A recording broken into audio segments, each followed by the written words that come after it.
Some women do not command with words. They do not raise their voices. They do not plead. They do not beg. And yet, men rearrange their lives around them, not because of what is spoken, but because of what is withheld. It is the mystery of the feminine, the power of absence, the power of silence, the power of being unreadable in a world desperate to be understood. A man feels it before he ever names it. The quiet woman unsettles him. She does not explain herself, and so his mind fills the gaps with his own projections. In Jung's language, she awakens the anima within him, his forgotten feminine, his longing, his wound. And so he obeys, not her commands, but the echo of his own unconscious speaking through her presence. The man who is used to control finds no grip here. He pushes, she does not move. He tests, and her silence reflects back his own insecurity. It is not rejection, and it is not approval. It is something far more dangerous, a mirror.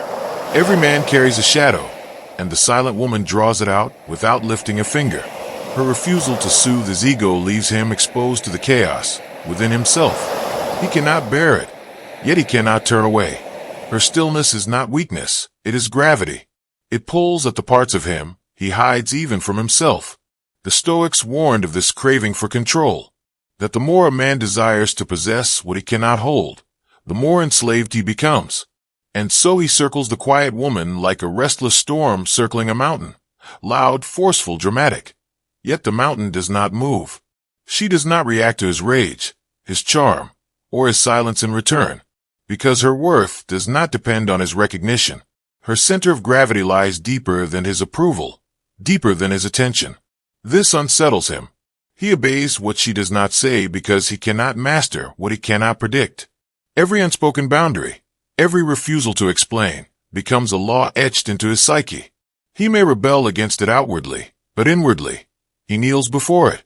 There is a hidden psychology at play here.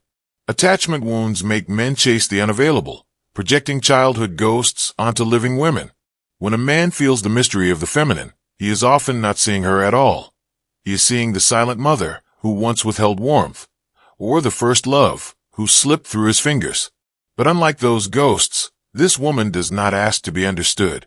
She does not bend to his hunger. She does not collapse into his need. Instead, she remains whole, and her wholeness terrifies him, because he has been taught that love is conquest, that desire is a prize, that the feminine exists to soothe. But she is not here to soothe. She is here to awaken, and awakening always begins with discomfort. Watch closely how he reacts. The louder he grows, the quieter she becomes. The more he seeks explanation, the more her silence carves into him. It is not cruelty, it is clarity. She does not waste her essence proving what she already knows.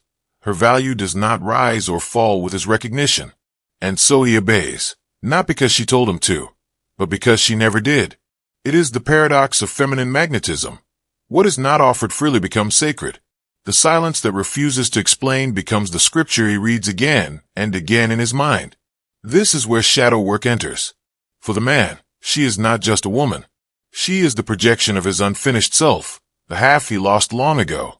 Every boundary she embodies, every refusal to be consumed, forces him to confront his hunger, his emptiness, his need for control. He mistakes this confrontation for love. But it is not love. It is the anima rising from his unconscious, begging to be made whole. And for the woman, this is where power lies. Not in manipulation, not in playing games, but in knowing that her silence is not a weapon. It is simply the reflection of her self-possession. She does not perform her worth. She does not prove it. She embodies it, and embodiment needs no explanation. In the end, he obeys what she does not say because silence holds more weight than words. Words can be denied, debated, twisted, but silence becomes an abyss where he hears his own soul speaking back to him. He thinks it is her voice, but it is not. It is his own shadow calling him deeper. The feminine mystery has always been this, not to demand, but to remain, not to chase, but to exist so fully that a man feels both the beauty and the terror of what he cannot contain. She is not the echo of his desire. She is the origin of her own. And so she is obeyed, even in silence. Because in truth, the woman who speaks less is not weak. She is dangerous. Not because she withholds love, but because she refuses to trade her essence for validation. Her mystery is not a strategy, it is her nature.